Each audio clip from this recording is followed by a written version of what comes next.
Sepia-toned streets stretch across Allentown, Pennsylvania, as the Great Depression casts its shadow on 1930s America.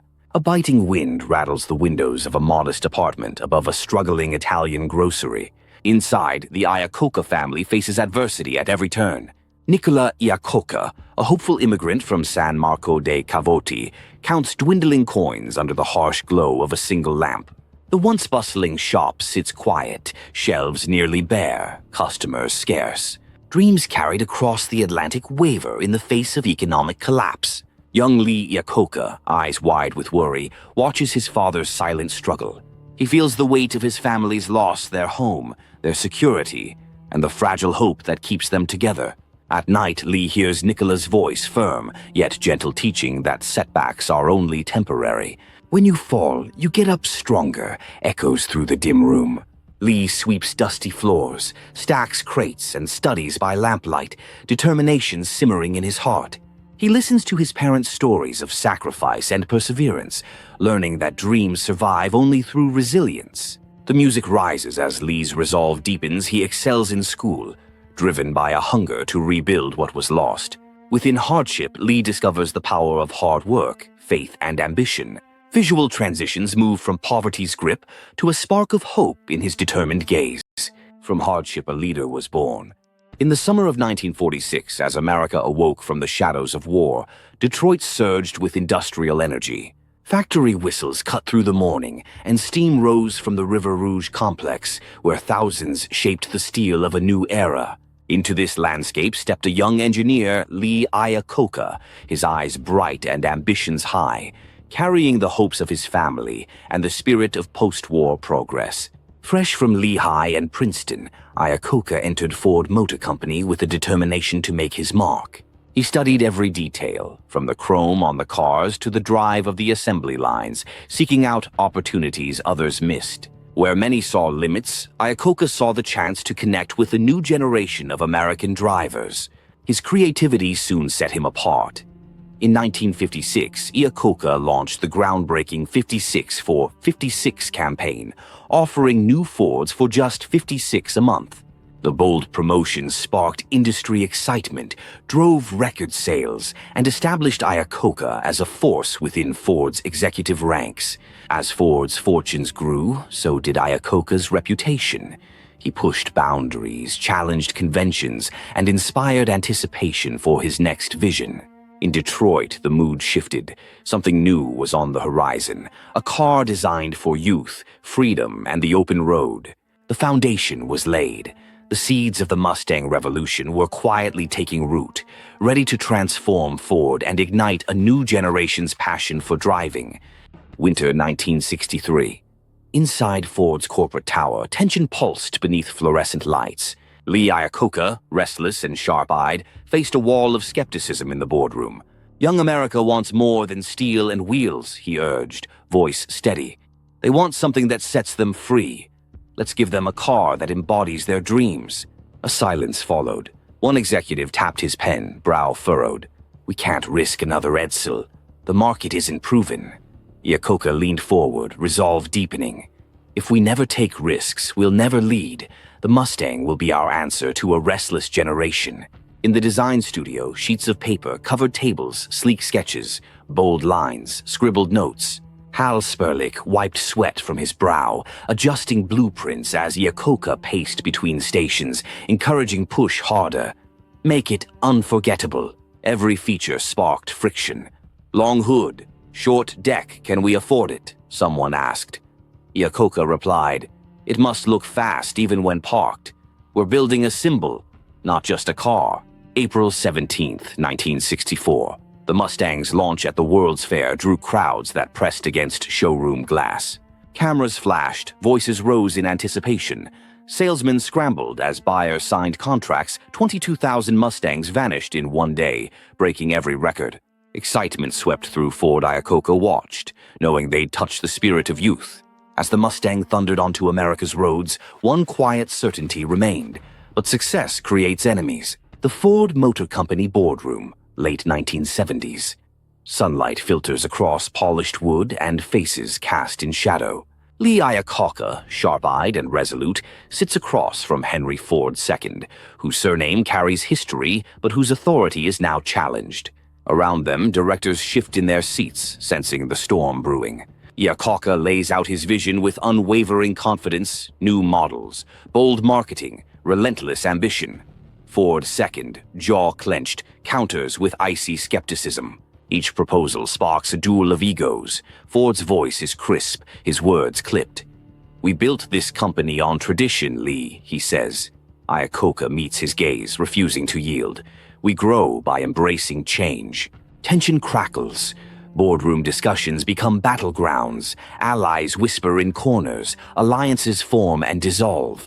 Iacocca's influence swells among employees and dealers, while Ford II's insecurity deepens with every victory Lee claims. The silence between them is heavy, filled with unspoken rivalry. Months pass. The suspense mounts until, in 1978, Ford II calls Iacocca to his office. The meeting is brief, the mood cold. "Sometimes you just have to fire the best," Ford II declares. The words echo across empty corridors. Iacocca gathers his belongings. His footsteps ring in the hall, every stride marked by the weight of loss and pride. He leaves the building alone, the fading afternoon light reflecting off glass doors his legacy, and the company, forever altered by the struggle within. July 1978, Lee Iacocca's name, once revered, now splashed across newsprint in bold, unforgiving letters. Iacocca ousted from Ford. Auto Titan falls. Each headline was another hammer blow. Boardroom whispers followed him like shadows. Old friends hesitated, uncertain. In empty hallways, his footsteps echoed a constant reminder of what he'd lost. At home, nights stretched endlessly. Doubt crept in with the darkness. Was he finished? Would anyone believe in him again? The industry, always hungry for the next story, now treated his name as a caution. Rumors flourished, speculation grew. His career was declared over by men who had never built anything. Then a glimmer: Chrysler. The phone call came quietly, without fanfare. The company itself was on the brink, factories silent, workers anxious, debts looming like storm clouds. The air inside Chrysler's halls felt heavy, thick with resignation and fear. Few imagined salvation, most expected defeat. Even among Chrysler's own, hope was in short supply. For Iacocca, it was a second chance born of desperation. The risk was immense. Failure seemed all but certain. Yet, as he stepped into those dimly lit offices, surrounded by skepticism and fading dreams, he found an unfamiliar freedom stirring within. He had nothing to lose. In 1978, Lee Iacocca stepped into Chrysler's battered halls as CEO. Fluorescent lights flickered over empty assembly lines. The clang of silent machinery hung in the air. Parking lots, once full, now sat vacant, thousands of workers left without jobs, their livelihoods swept away by a relentless financial storm. Iacocca moved swiftly. Unprofitable plants were shuttered, their gates chained shut, weeds creeping through cracked concrete. He slashed costs, cut layers of management, and made a bold gesture, lowering his own salary to $1. It was a message of solidarity. If Chrysler suffered, so would its leader. He walked through the quieted factories, looking workers in the eye. "We can save this company," he declared, voice echoing in cavernous spaces. "But only if we stand together." The crisis demanded sacrifice. Facing skepticism, Iacocca went before Congress, arguing that Chrysler's collapse would devastate families and communities across the nation. His conviction won the day. Chrysler secured $1.5 billion in loan guarantees, a lifeline sparking hope. Momentum grew. The first K-cars rolled off the line, compact, efficient, symbols of reinvention. The minivan followed, its design reshaping American driveways. Engines roared to life once more. Workers streamed back through factory gates, faces alight with renewed purpose. Within a few short years, Chrysler repaid its loans ahead of schedule. Assembly lines thrummed with energy, pride returning to every corner of the company. Lee Iacocca's vision and courage had done more than save an automaker. He'd sparked one of the greatest comebacks in American industry, proving that resilience and unity could forge a new future. In the early 1980s, Chrysler stood at a crossroads.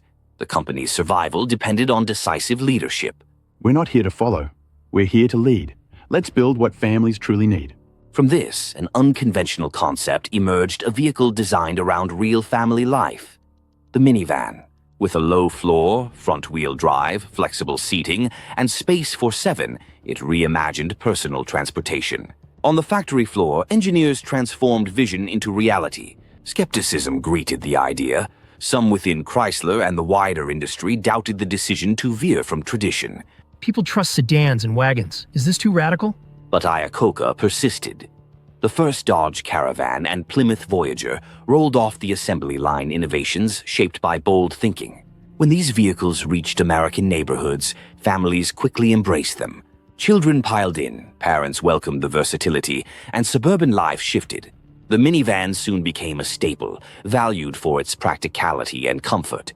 What critics dismissed, families celebrated, and the industry took note. Minivan sales soared, and Chrysler's fortunes revived. Profits returned, and the company reclaimed its place as an industry leader. Lee Iacocca's unwavering commitment to innovation had sparked lasting change, demonstrating that bold ideas, led with vision, can reshape the world. Lee Iacocca's story is woven into the fabric of American enterprise, a testament to vision, resilience, and the courage to lead when it matters most. In his best-selling autobiography, Iacocca revealed not only his achievements, but the hard-earned wisdom gained through adversity. He believed that real leadership is measured by adaptability, courage, and a relentless pursuit of excellence. Images linger the roar of the crowd as the first Ford Mustang sparked a revolution in automotive history. Tense nights at Chrysler, where determination overcame doubt and hope was rebuilt from the ground up. Each step revealed Iacocca's belief that risk is a necessary part of growth and that teamwork multiplies strength.